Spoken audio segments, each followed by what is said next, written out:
Hello, one and all, and welcome to a very exciting adventure we're going to have on Spirit Sessions of View of the Light. I feel Rhonda outdid herself on that. I love the music on that brand, and what she did is beautiful.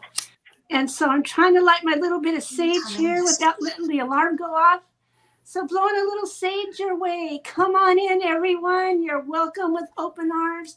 Today we are going to have a pretty inspiring conversation with June Lundgren. But before we start, I'd like to throw it over to my co-host for the day, Brittany Floyd from Sacred Yen Secrets, for the card of the week.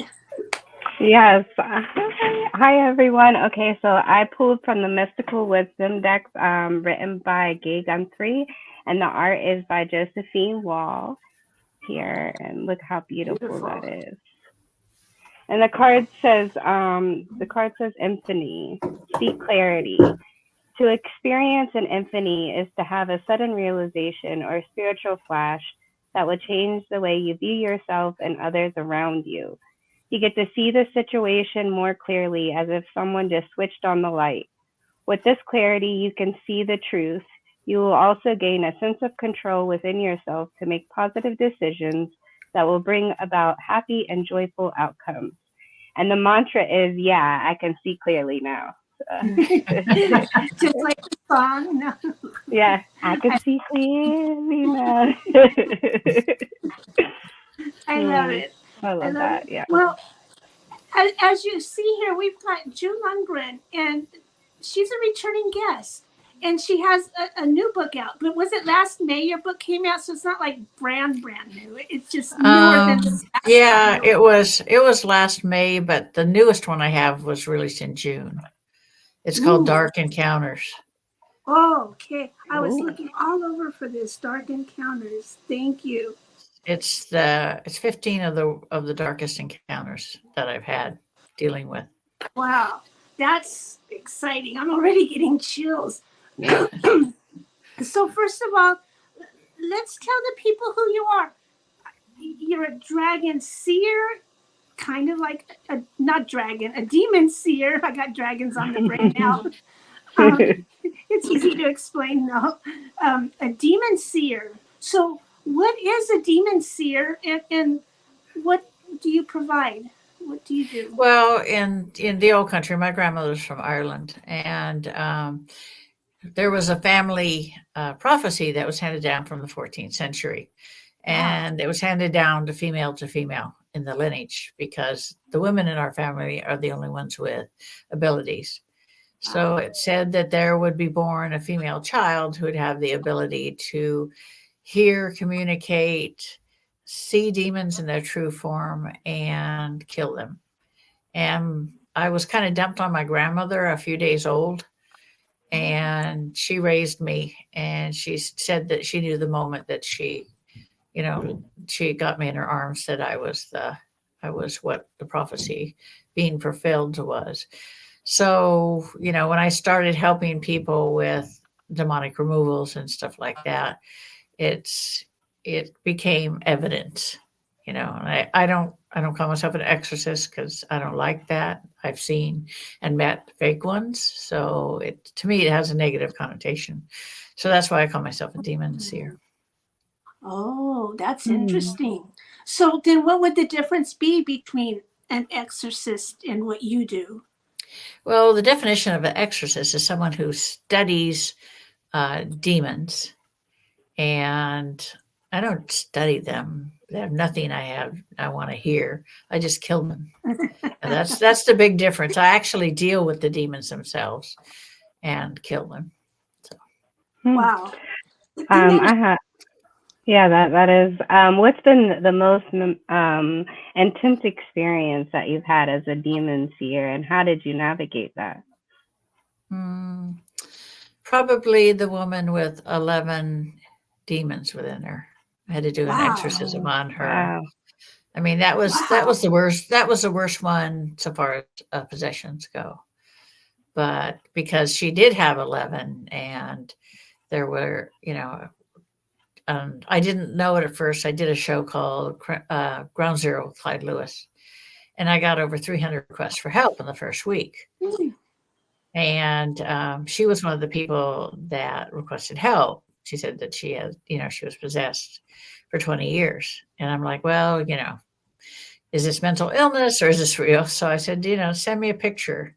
So she sent me a picture. I'm like, oh, crap. Yeah, that's what she's got. All right. And I have a friend who's an ordained minister, and I have another friend that's part of my group, Ghosts and Girls Paranormal. And God told me, he says, you need to ask Aaron to come with you because he has a fear of the dark ones. And you cannot have a fear of the dark ones and serve me. Oh, okay. So I called him. I said, you need to come. I said, because this is for you as much as anything. I told him, I said, make sure you're protected. And I told my friend as well, make sure you're protected. So we get there and I knock on the door and the door is thrown open. And the woman it really wasn't the woman. The eyes were black and she was growling at me in Aramaic, saying, bitch, go away, and then slammed the door. My friends look at each other like, what? I'm like, don't worry about it. It's okay. Locked the door again. And this time she was in control for the moment. And so we went inside, and usually it doesn't take me too long to do removals, a few minutes, but with 10 of, with 11, it took me about 3 hours from start to finish. Wow. But the first 10 were not that hard to remove. But the last one was a pain in the rear because it had gone against Lucifer. It was given a job to do by Lucifer, and it just said, I'm not doing it, and left. And so it took up residence in this woman along with its friends. And I said, well, you can go home to the light. I said, you can go home. I told the demon, if you're repentant and you want to go home, you can. And it questioned me like, really? I said, yeah. And I said, Jesus, come forth. My friends are standing in front of me, and I'm standing behind the woman who's sitting in a chair. And my friends parted as this huge white arm and hand came forward towards the woman. Wow. And I told the demon, I said, see, I said, you could go home if you want to. And then it said, no, I can't. You're lying. I can never go home. And so it just retracted back into her. And I said, so be it, because I have the ability to look into the demon's mind and find out why it's there, what it's been doing, that sort of thing. And I said, it's fine. I said, Lucifer's looking for you. I said, so be it. I said, Lucifer, come forth. And he manifested at the end of the hallway and walked towards us. And my friends are like, oh. And my friend told me later, he said, for a split second, he said, I thought you were crazy. And then I remembered who you were. And he said, and then I understood. And what they saw was like a 6-foot shadow person with, fedora, double-breasted suit, spats, that type of thing. I saw him in his true form. But when he came, he told the demon, said, come out of that woman. You're coming with me. And the demon's like, no, I'm not. And Lucifer looked at me and said, I know you don't want me to harm the woman, so I will be back for it later. And so I told the woman, this is what's going on. He'll be back for it later tonight, so don't worry about it. And we all went home. And at 3 a.m., we all woke up in our respective beds and heard Lucifer say it's done. And then I rolled over and went back to sleep. I called her the next morning and I said, you need to get some help. I said, you have PTSD from dealing with these things. And she says, I haven't felt like this in 20 years. I feel empty. I'm like, that's a good feeling. Yeah. It's a good feeling. I mean, come on, And the last thing I knew, she was in therapy. So it's a good thing. Yeah, that's good. What are some spiritual tools or practices that you use to protect yourself from the dark entities, like while you're working and whatnot?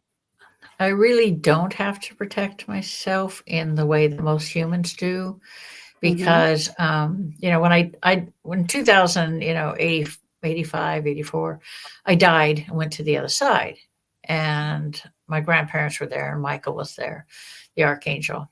And he said, listen, you're here because you need to understand who and what you are. And I said, yeah, I'm just me. And he said, no, no, no, you're thinking like a human. And he touched my forehead, and I changed. I looked more like him, 7 feet tall, 12-foot wingspan, and, you know, dark auburn hair and whitish blue eyes. And he says, this is who you truly are. He said, your body was created to hold the Archangel Ariel. He said, she was sent down as a demon slayer. I said, that is your job. You need to start doing the job in this lifetime. So I'm like, okay, you got to give me some airy fairy stuff, man. You got to give me the nasty stuff. He says, that's because Ariel is good at it. She loves doing it. It's what she's good at. And you will too. So he said, you need to go back now. So I went back. I woke up, and the poor cop that was trying to get me to resuscitate me was happy to see me open my eyes. And Michael and I had a conversation later, and I told him, I said, do you want me to do this stuff? I said, these guys can kill my ass. And he's like, no, they can't. He said, for one, he says, I protect the body and Ariel protects the body. He said, and for two, if you die, Ariel is released and she is free to kill them, to wreak havoc on them. Wow. And they don't want that either because they fear her. So It's like, oh, okay. So from that day on, you know, I have no doubts about what I can do. I have no fear of them. It's, you know, it's just something I do, and I help others, and that's my reward for doing it. You know, I've had some people that say, well, you know, we charge for this or we charge for that. And I said, you know, no. I said, demon slaying is God's work. You don't charge for that. I said, if you want to make a donation, fine, for gas or whatever. But, you know, I said, that's God's work. You just don't do that. Wow. So here's what I want to know. And it might be more than one question. Okay. How, like you were telling us about the woman who had these demons for 20 years. How do we find ourselves with demons like this? How does this happen to us? And what is the difference between human darkness, being possessed by a demon, and of course, you know, the mental illness? Well, sometimes getting possessed by one is just, it can be just as simple as being in the wrong place at the right time. It can be that you're having fun summoning demons, or that someone that you know has one attached to them, and the demon can literally jump from one person to another. And, you know, which happens from time to time. But a lot of people think, oh, it's just because you're a bad person, blah, blah, blah. I'm like, no, that's got little to no difference for demons. Because if you're already nasty, what good is making your life? You know, they don't bother you, you know? Wow. So I usually end up now and then, every few years, I end up with a negative entity attachment or something like that. And I get them easy. Like I'm walking through Walmart and there's a lady following me, and she sees me. She goes, oh, you're so beautiful. But she's pointing all around me. And so I'm thinking, oh, she's seeing all of me and not just me there. Right. And so I was listening to her, and she is telling me her life story. You know, this always happens, right? And so I put my hand on her shoulder. I'm listening. But by the time I got home, I was having thoughts that were negative, that were not my kind of thoughts. And I was like, okay. And other times it happens, and I end up with depression for a prolonged time. Like, what is this? It's anything that's a negative emotion is what they will facilitate, you know, plain and simple. They'll facilitate it. But because you're a light worker, you're like a candle in the dark. You're like a moth to a flame. They're drawn. You know, so many people complain about that. I said, well, you know, that's why. Because you do the work, you are of the light.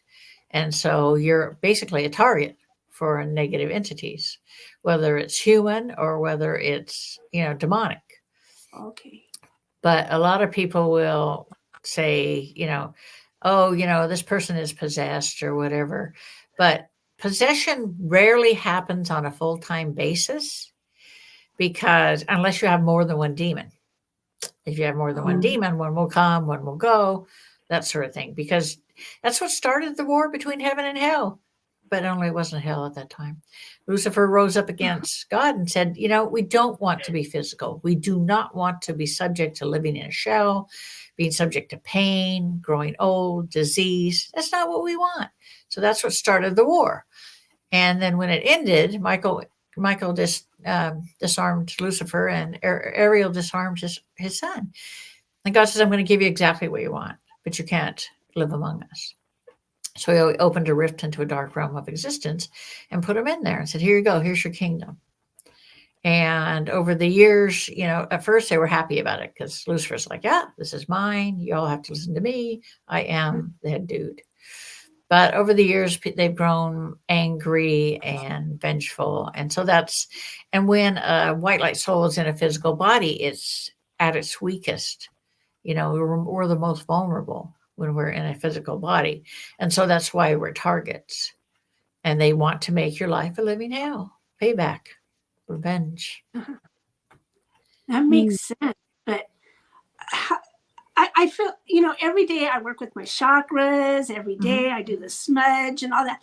How does it still happen? I mean, I guess I'm not demon proof like you. Well, the thing is, it's like, people tell me, oh, well, I wear crystal, wear crystal for protection. I smudge the house, clear myself and stuff. But that has little to no effect on a demon. Wow. I mean, they'd be laughing at you like, what do you think you're doing? Good luck on that one, honey. There's very few things that will protect against a demon. And one of them is having an angel inside of you. Another thing is to prayer. The power of prayer will get them, fend them off,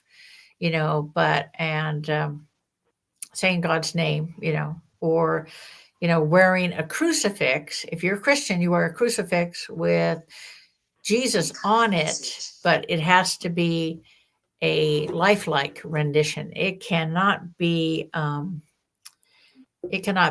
abstract image.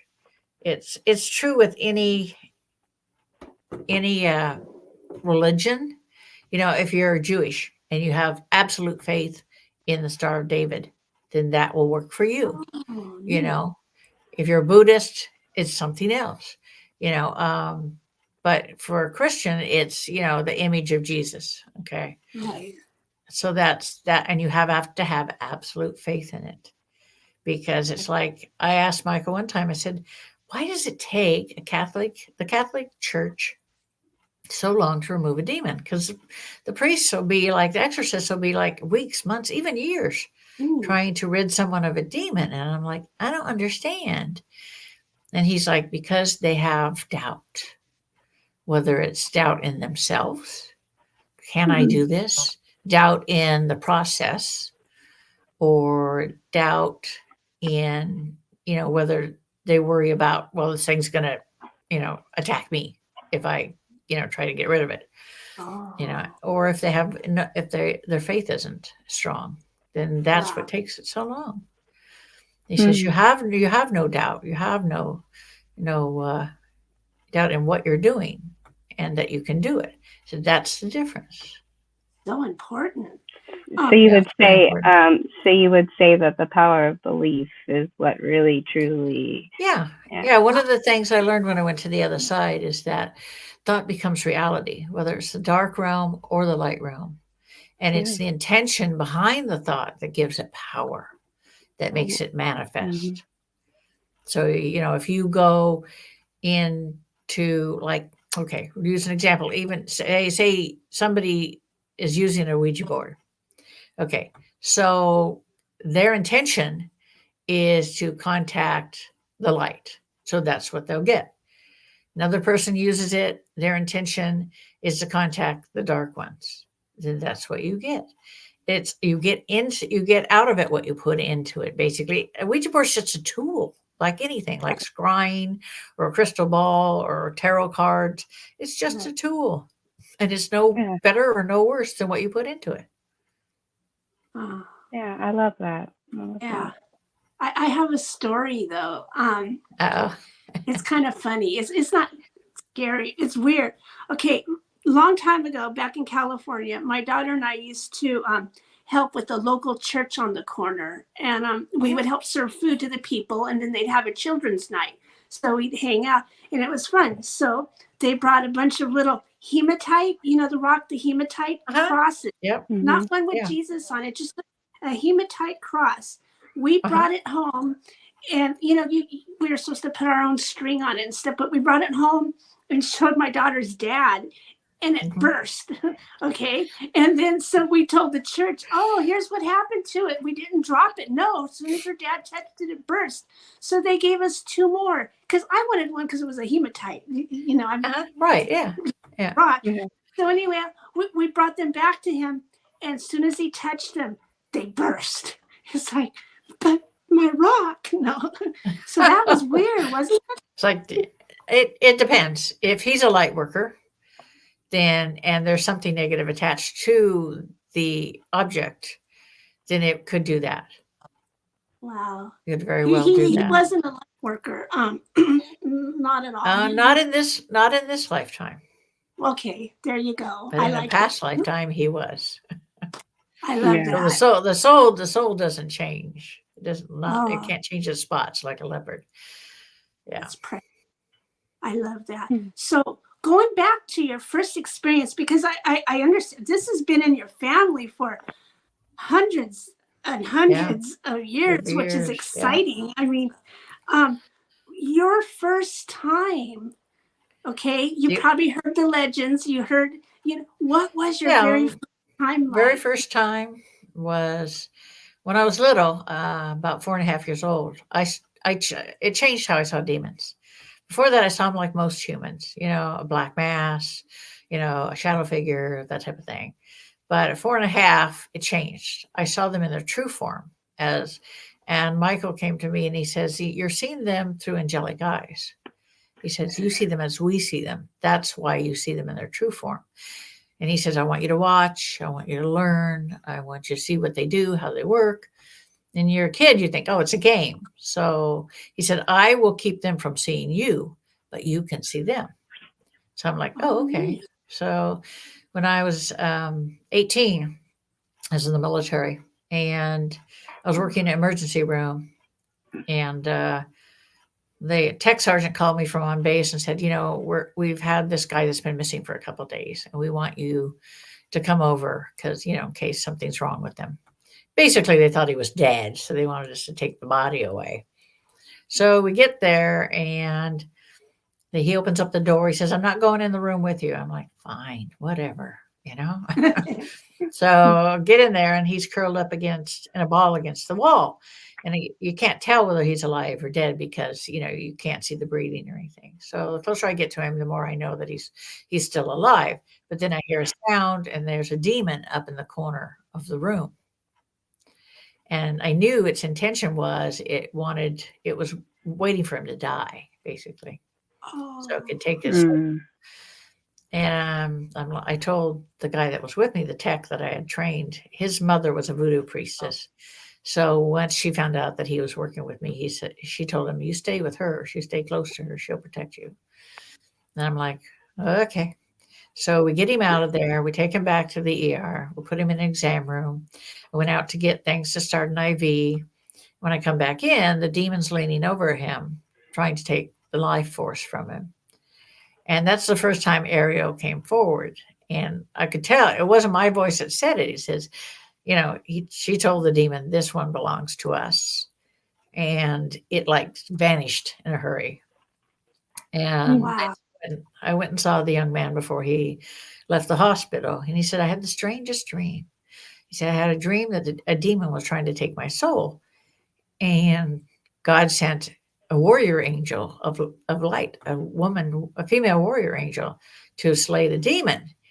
And I didn't say anything. All I told him was, oh, God, just telling you he has your back. So there you go. Wow. That's so incredible. Oh my God. Well, sometimes I feel energies in the air and they're not mine. Okay, I really don't know how to describe this. It's just so intangible. But I, as an empath, I know we could pick up on others' thoughts and things, but sometimes I feel like there's like a pool of negativity going by or something. Now, would that be demonic or just negativity? It depends. If it's intense, then it's demonic. And usually it's like, it's good that they don't stop. It's good that they don't see you. That's why I tell people when they do investigations, if you come across something you think is negative, absolutely do not acknowledge it. To acknowledge it is to make it see you, and you don't want it to see you. But yeah, it can be intense. It can be demonic in nature. If it's not as intense, it can be just a earthbound negative spirit. Wow, I'm taking notes here. So this is way cool. I love that. Did you have anything, Brittany? Interesting. Yeah. Can you explain a little bit more about warrior angels and the role that they do and how they assist and help removing the negative energy? Well, the thing is, there's a hierarchy in heaven, just as there is in the dark realm, and it starts with God and Jesus, and then it's the Legion of Light, which is Michael, Gabriel, Raphael, and Ariel, and then it's the warrior angels, and then the common angels, and then the common souls.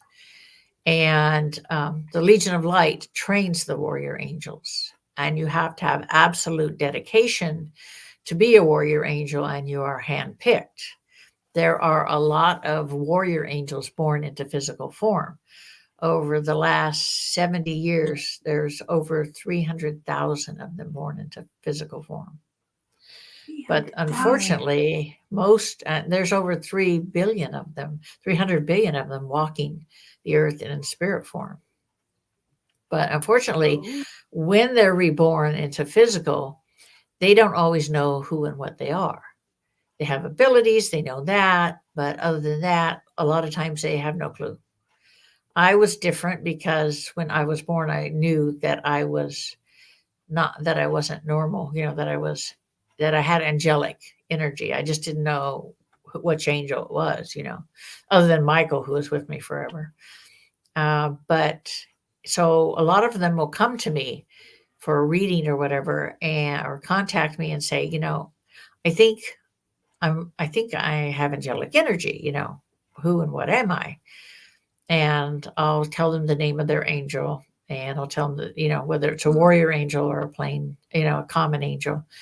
And I'll tell them, this is what your mission is in this lifetime. And this is what your specialty is. Because each warrior angel has its own specialty, whether it's healing, communication, strategy, they have different facilitators, they're all different kinds. It's whatever their specialty is what they do here in the physical world. That's so fascinating. That's fascinating. Yeah, that's so fascinating. Yeah, I'm writing a book on warrior angels, and I'm writing a book. I've got all the information in the book. I just have to put it in the correct flow, and it's called the Angel Primer. So what it is it's basically an instruction manual for neat. Yeah.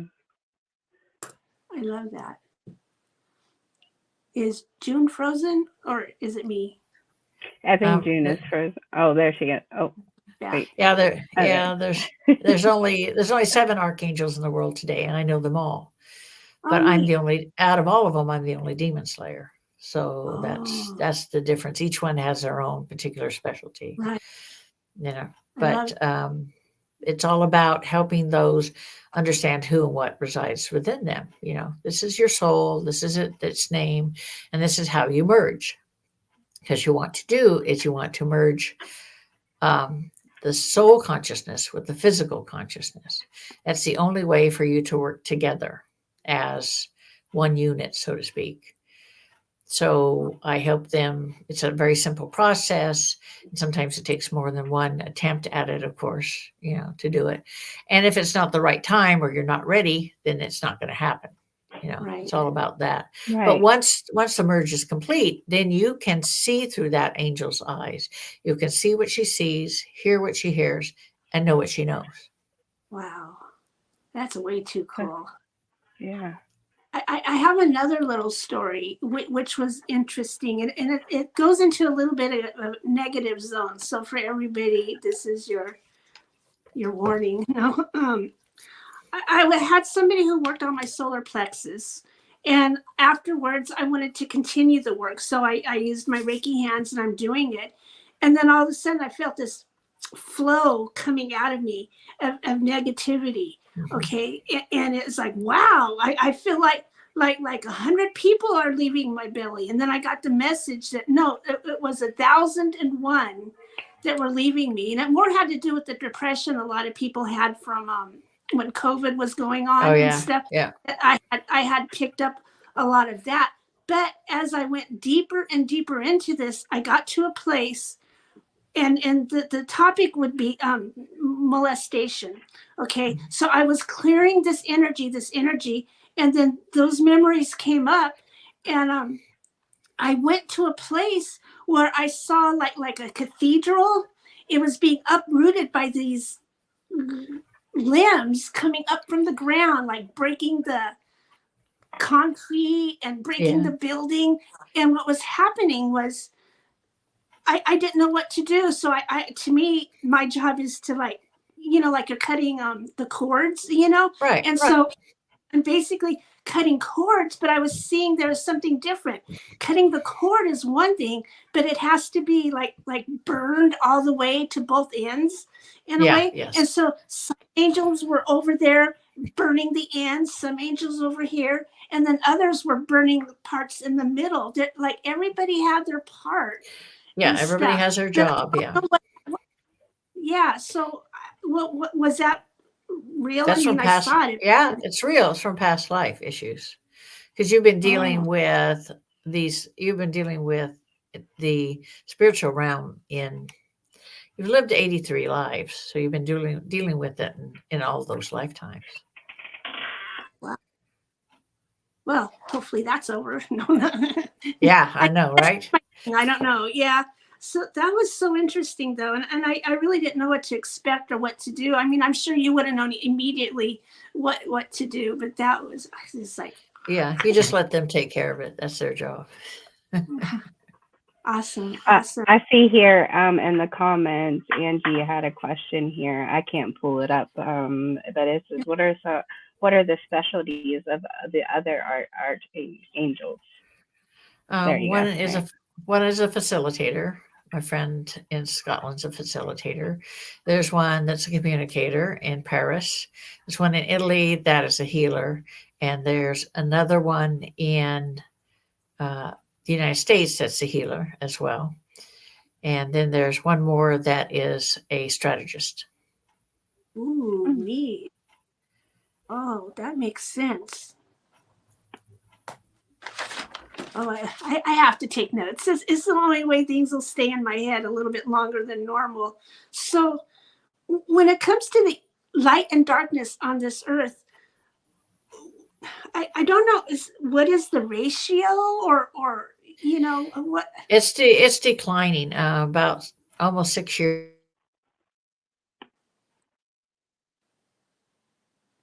Oh. Is it just me, or is she frozen again? I think again, she'll come back there. Yeah, there we go. Yeah, there's about, there's the demons have been basically influencing the earth for over the last 5 years with really, really strongly. And so God says, we're taking back the earth. He says so the light's going to start spreading. So about 6 years ago, I started doing more and more battles, and I do them almost every day, at one time or another. And the light is spreading, and the dark ones are getting more and more desperate because of that. Okay. And they're Wow. like, they're trying to influence anyone and everything they can possibly do, in order to get a foothold back again. And we're not going to let them do that. Yeah. So what's it like for you in your everyday life? Like, are you walking through the store and you can see the people have them and not have Oh yeah, them, yeah, or yeah. are I you can see them. having times where you're normal, just a normal person, or is that not a thing? Well, yeah, it's pretty much, like when I was working in the clinic, nursing in the clinics setting, it was like, you just shut down because you can't be open to all of. I can see them, I just don't deal with them when I'm, working, because I have to have my mind on the medicine Right. people. Yeah. But now I've been working from home since a year ago, August. It'll be a year. It was a year ago, August.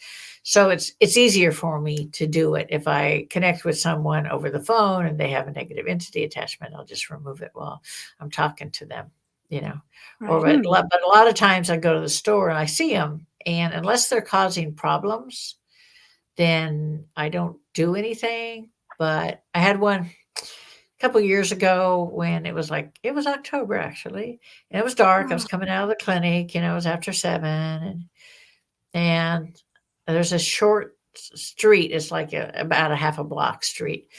When I come out of the clinic, and the parking lot's there, and there's this demon standing at the end of the street, and I'm like staring at me, and I'm like, really? I looked at it and I said, this isn't the OK Corral. I said, if your ass isn't gone in the next 2 seconds, I said, I'll kill you. I'm not in the mood for it. And it left. That's It left in a hurry. wow. Do you find that certain locations have stronger, more concentrated, like spiritual or negative energy rather than others? Have you ever noticed? Yeah, yeah. When I was in Stonehenge, there was a lot of positive energy there. And when I was in Roslyn Chapel, it was the same way there too. There's a big portal in the basement at Roslyn Chapel in Scotland, and it was quite interesting because I was there with some friends that I know over there, and the older gentleman's like, he's down in the basement. I said, let's go down the basement. I said, there's something cool down there.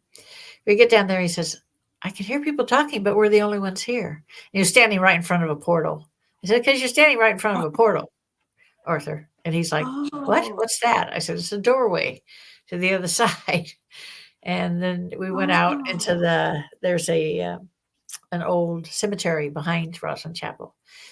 And there's this one grave that has this huge monument to it. It's like an old, like a giant urn with a robe draped over it, And I told him, I said, come over here. I said, come over here and put your hand on this. And he's like, come over. And he says, and you could feel the vibration. It was a portal. And I said, come around here and look and see who it was, who's buried here. And he come around the other side. It's Reverend Brown. I said, see, even on the other side, he's sending him home. Oh, that's amazing. Yeah. Now you see, you find them all over the place, So now I'm thinking about this portal that you're talking about. Back in California, there was this place, like if you're walking to a park, okay, and there's a place, and houses were not near. It was far away. You're right by the street. You can hear the cars. But some reason, about about 12 feet above the ground, you can hear like voices and not words. And I never knew what that was. And I only heard one other person mention it. Is that a portal or what? That's a white light portal. Yeah. A dark portal is Wow. one that's created by the demons. Yeah. The white light portals are all around. There's a place in Oregon called the Oregon Vortex. And I went there as a kid, and I went back as an adult. And when I was a kid, I could see the souls coming and going through the portal. It's like, oh, this is cool. Of course, nobody else could see it. I'm like, oh, okay. Yeah. But it's still there. It's still active, quite active. But yeah, these portals are naturally occurring, but they're also, unfortunately, people that go out and investigate.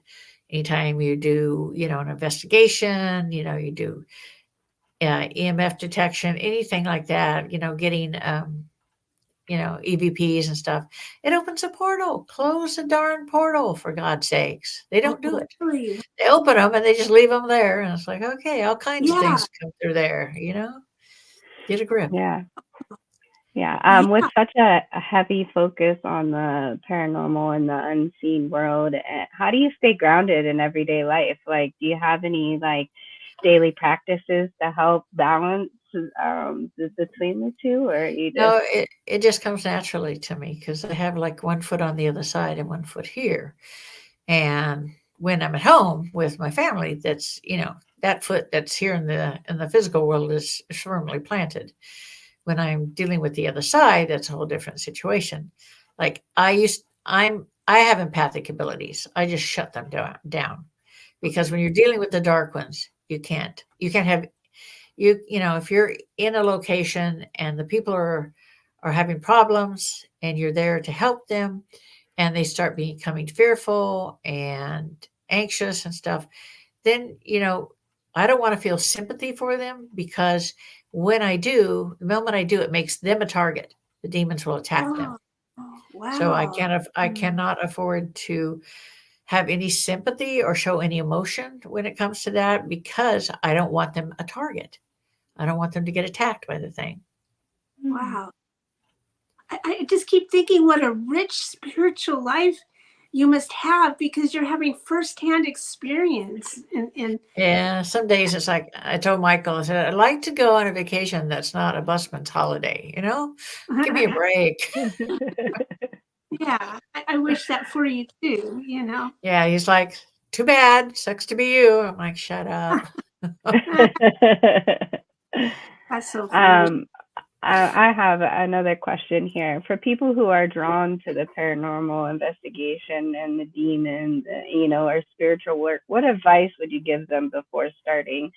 And are there any specific skills or mindsets that they should develop first? Yeah, you should always, before you go to the investigation, you should always ask for God's protection. Okay. With dealing, go on the investigation, you can ask them to make sure that nothing follows you home because they will follow you home. Yes. And do your investigation. And then after you get through, closing prayer and asking for God to close the portal that was just opened during the investigation. That's the best thing. If you can, invoke God during your investigation, then it's all the better. That you can't get better protection than that.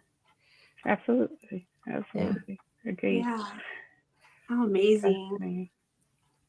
Yeah. I remember you had mentioned something about mental health issues. Sometimes people people's experiences with paranormal entities get misinterpreted for as mental health issues. How do you handle that line in between? Like, well, it's simple for me because I can see the demon or not see the demon or see the earthbound spirit or not. If I've had times when people are like, this, I'm hearing voices and this and this and I would just tell them, that because I know it's mental health issues, I'll just tell them, this is, what you have around you are all good, are all angelic beings. They're not going to harm you. They're not going to, be upset with you. I said, maybe you should get somebody who can talk to about it, find somebody that will help you to understand that type of thing. I don't want to say, hey, you're crazy. Okay. You don't do that stuff, and if there is a demon there, I will remove the demon and I will tell them, this is the reason you're hearing this, or this is the reason you're feeling like this or experiencing that. I said, these are all, because of the demon. Once it's gone, then your life will return to normal. Wow. That's neat. Yeah, so, it is. Thinking about how you need a vacation for sure. I'm wondering, what do you do to nurture yourself? Because this has got to be work that keeps you awake sometimes and all that. I mean, how do you nurture so you could be June, who's got to do all the Well, normal. I do. My dogs kind of keep me grounded, because I have three. I have three of them, and then of course my husband and my son. But for the most part, I'm able to separate myself from the spiritual side and to the home side. And I write my books. I have three going on at the same time right now, and so I take a lot of the information that I get from the other side and put it into the books, and it just keeps me grounded in that way as well. Wow. I love that. I love that. So I have long conversations with God and the Legion. But, yeah. So I have one more question, and then we'll jump to the three questions. If someone knows that or feels strongly that they are having a demon attack, what is the first thing they should do? Like you're saying, pray for God's protection or seek somebody to help. Yeah. What is it? If it's just like a temporary attachment, if it's just something that's a weak attachment, then basically the sooner you act, the better. The longer the demon stays attached, the worse it is. Oh boy. So, because a lot of times what demons will do is they will stalk the person. They can watch you, learn your strengths, learn your weaknesses, learn, if your faith is strong, if you're easily influenced. They can watch you for years and you don't even have a clue. I mean, because they got all the time in the world. We don't, but they do. So they should, if they're sure that this is what it is, they should get help. If they belong to a church, I would talk to the pastor or minister and say, hey, I'm having these issues. Can you help?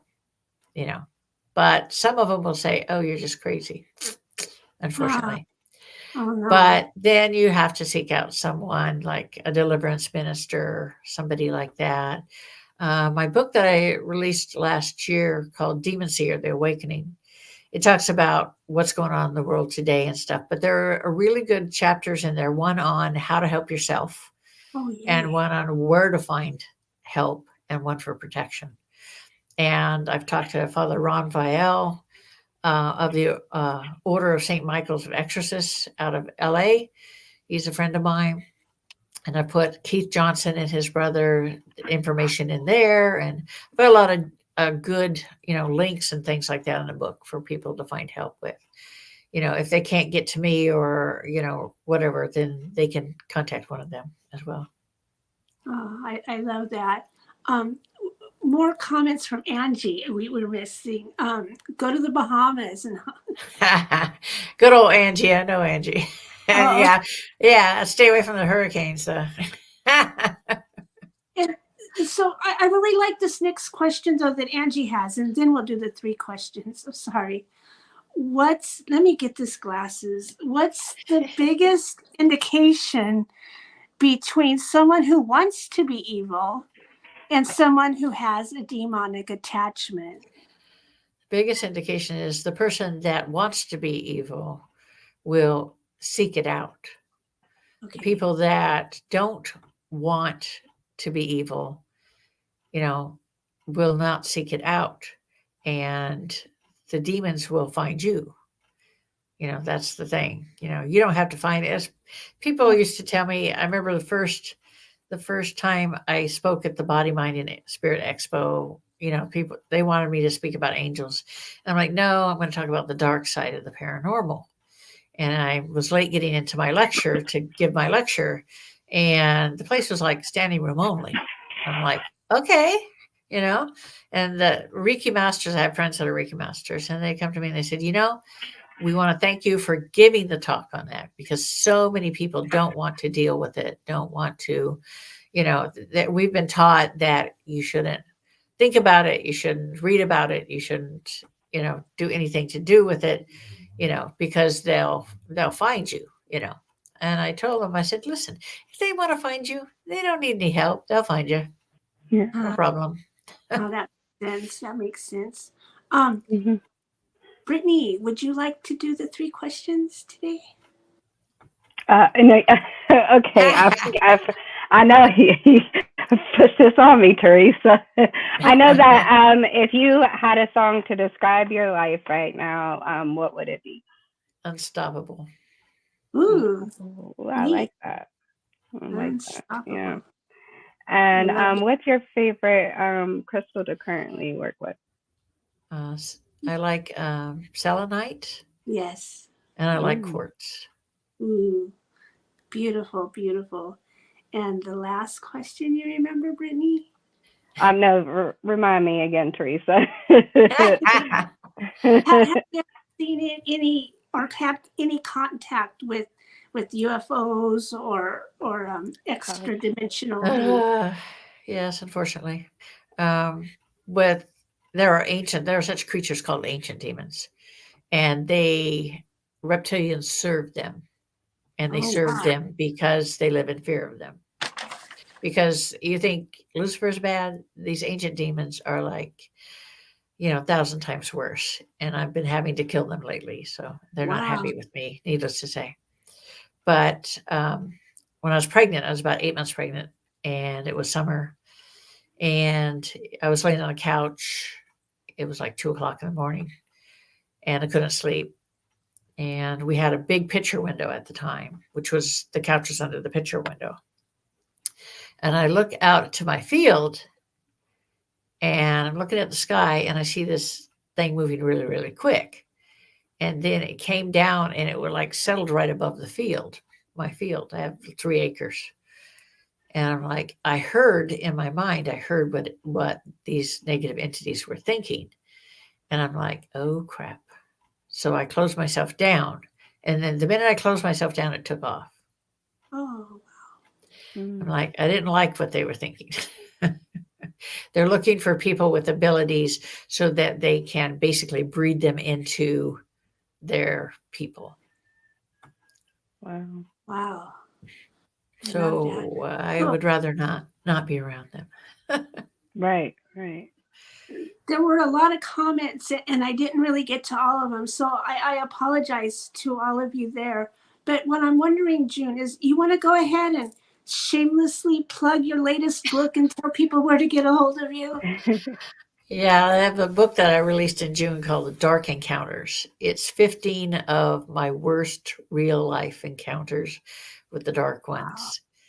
And I have in works The Angel Primer, and it's basically a how-to manual for warrior angels born into the physical world. It teaches them how to protect themselves, how to create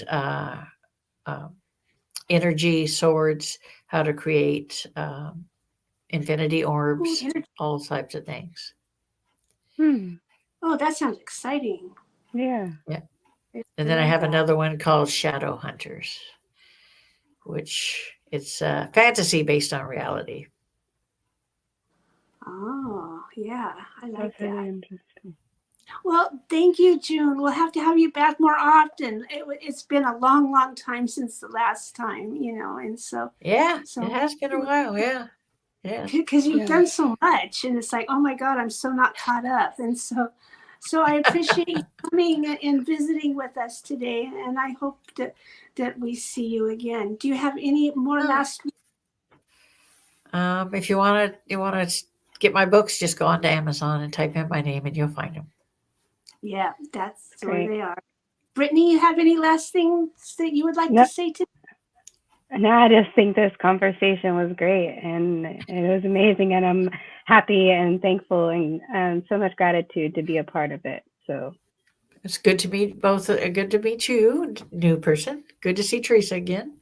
Thank All right, you. you guys take care of yourselves, okay? All right, I'm looking for the brand right now there, and then I'll go out with that. Thank you so much.